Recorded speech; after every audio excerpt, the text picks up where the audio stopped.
Danny Flexent here for SecondsOut. Delighted to be joined by Kal Yafai, former world champion, of course, returning after almost 3 years out. How excited are you to finally get back in the ring? Very excited, very excited. Yeah, I can't wait. Why has it been so long? I'm sure it's not the first time you've been asked this question today, but why have you been on the bench, if you like, for such a long time? I had time out, obviously, after my last fight. It was a tough fight.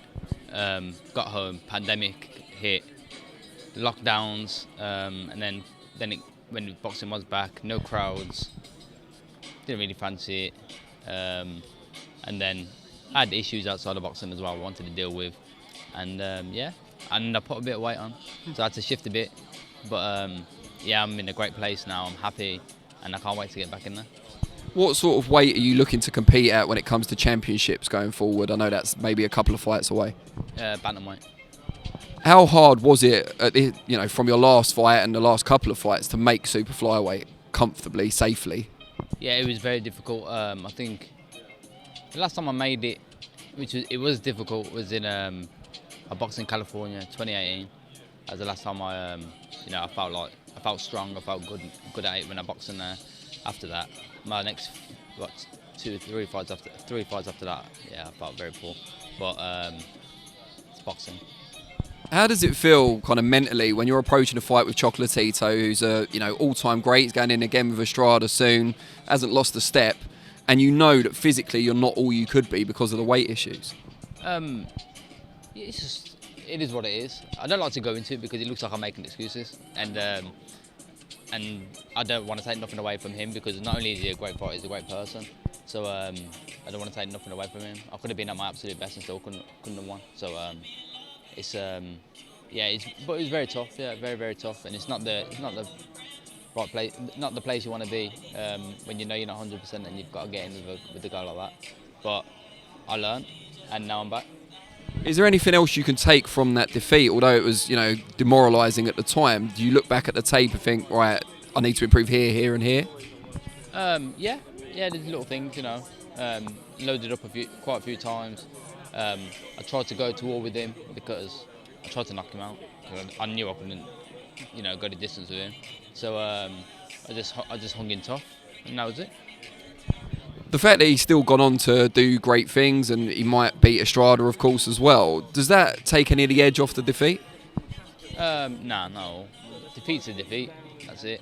But he's a great fighter. I've been wrote off because I lost, and that was it. But yeah, people just think, yeah, I lost to Chocolatito, he weren't that good in the first place, but come on, he's an all-time great. And there's no shame in that. But I'm just glad to be back. I'm healthy, I'm happy, and I can't wait to get back in there. What should we expect to see from you on Saturday night that perhaps the last couple of fights at Superfly we haven't seen? I couldn't tell you because it's been nearly 3 years, so I don't know. I could be rusty as shit. I could be terrible. I could be great. Watch the fight, people. I can't wait. I just want to get in there and just get back to doing what I've done all my life. That's all I've done is box. And I love doing it, and I wouldn't be here now doing it if I didn't love it. How long do you think it's going to take? It's hard until you've been in there and seen how much ring rust there is, but how long do you feel before you're challenging for major titles once again? I don't know. I can't ask me on Saturday after the fight, and I'll probably have a bit of a clearer picture. At the moment, I can't really say because I don't know how I'm going to feel in there on Saturday. I might think, you know what, I need another one, or maybe another two, but ideally, I just want to perform well on Saturday and then get into some big fights. How many times over the past kind of 2.5 to 3 years has Eddie Hearn been calling you up saying, we want you back, Kal, are you ready yet? Are you ready yet? And you've kind of said, no, not yet, not yet. None. He's a prick. That's the headline. I'm only joking. We met in, I think it was November 21. And I was going to fight on a Devin Haney card in Vegas, but and then I got caught on my rib in sparring, and then that put me out for a few months, and then I had some issues outside of boxing in my personal life, and then I got back onto it, got back on the horse again, training, and then now I'm here. So I've spoken to Eddie quite a few times. Straight after I boxed Chocolatito, straight away he said to me, we talked after, and he was just like, you box a great fighter. you've had 7 more title fights on the bounce. You just can't do that weight anymore. It's all right making it, but you can't perform at it. So have a rest, recover, come back later in the year, and that's what I've hoped to do. But obviously, pandemic, all that, like I said. But now I'm here. When he said to you, you just can't perform at that weight anymore, was he kind of just telling you something you already knew inside? Oh yeah, we all knew it for a while, but it is what it is. It's boxing. You got a world title. There's big money on the table. You gotta do what you gotta do. Now, without trying to pry into your personal life, whatever the issues were, are they cleared up now? Are you in a better place mentally now? Yeah, I'm in the best place possible. Mentally, physically, everything. My family's healthy, everyone's good. That's it, that's what matters. What do you make of the bantamweight scene? Obviously, one man reigns supreme at the moment in Naoya Inoue. What do you make of him and what he's achieved so far? It's phenomenal. He's a multi-weight world champion. He's a monster, as they call him. Yeah, great fighter. Couldn't say a bad thing about him. Do you see, when you watch the fights he's had, do you see any kind of common mistakes his opponents make? I know he's been in with Donaire, who's obviously great a couple of times now. But is there anything people are doing wrong in the way they approach Inoue? To be honest with you, I haven't really read into it that much. I've never looked into it and gone, I don't know what he's doing. Or I think a lot of them just kind of they get touched and then just go into their shell. But he's he's an elite fighter, pound for pound, probably the best fighter on the planet. There's people do different things and it doesn't come off. So he must be doing something right. And next for him is Paul Butler, someone you know pretty well. What do you make of that fight? I mean, it seems people collectively are happy that Butler's got the chance, but they're not giving him a great chance of pulling it off. What do you make of that clash? It has to happen, really. People are right. People are just giving Paul Butler a stick. You know what I mean? Like, what's he meant to do? You know what I mean? Like, turn down a chance to become undisputed champion. Probably going to earn a load of money. Set up his financial future for his family and himself. He believes he must believe that he could win that fight. So fair play to him. What else is he going to do? Run away, or go and fight fight someone else from Japan or Nicaragua or someone like that, and he'll get stick for that too. So you can't blame him. He's putting it all on the line. He's challenging himself. Fair play to him. How do you see that fight panning out? It's a very tough fight, yeah. Obviously, you got to look at Inoue and expect him to win, no doubt about it. But I wish him all the best, 100%.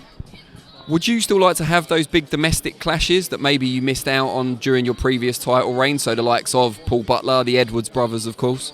Yeah, I'm not. You know what it is for me? I want to become world champion again. That's the main thing. And if them fights are there, and if they make sense and it's the right money for me, then yeah, 100%. Would it ever bother you when you were called out over time by, I suppose, Charlie Edwards most notably, but Sonny more recently? Did it ever get to you? Nah, nothing gets to me. I've been in boxing a long time. Like, nothing like that gets to me. Nothing that anyone says gets to me. I just get on with it. I'm here to achieve what I want to achieve, and set up me and my family for the rest of our lives. And we've seen Rob McCracken, of course, working with Galal. Have you been able to, obviously you work with him as an amateur, have you picked up much from Rob at the same time? I always pick little things off Rob, you know what I mean? Like, known him a long time since GB days and that, so yeah, it's all been good. Yeah, I mean, it's good to see him training pros again. I was saying to him yesterday, it's like all that knowledge isn't going to waste, or not going to waste, because obviously the amateurs are very important, but he's translating it to the pro game once again, as he did with AJ and Kyle Froch. Yeah, he's a very knowledgeable man, and he's been in the game a long time, so he knows what he's doing, you know, and he knows how to train people. He's just good to have a chat to, just in general. So yeah, he's a top man. At this stage of your career, you're kind of a veteran, albeit still young. Do you feel you're still learning stuff in the gym? Yeah, 100%, no doubt about it. I'm always learning new things. You can't stop learning in boxing. It's one of them sports where you just don't stop learning. And I'm happy with the way, my life is in boxing, out of boxing, and I just can't wait to be back on a Saturday. And at any time in those 3 years, did you ever consider retirement? No, never, not once.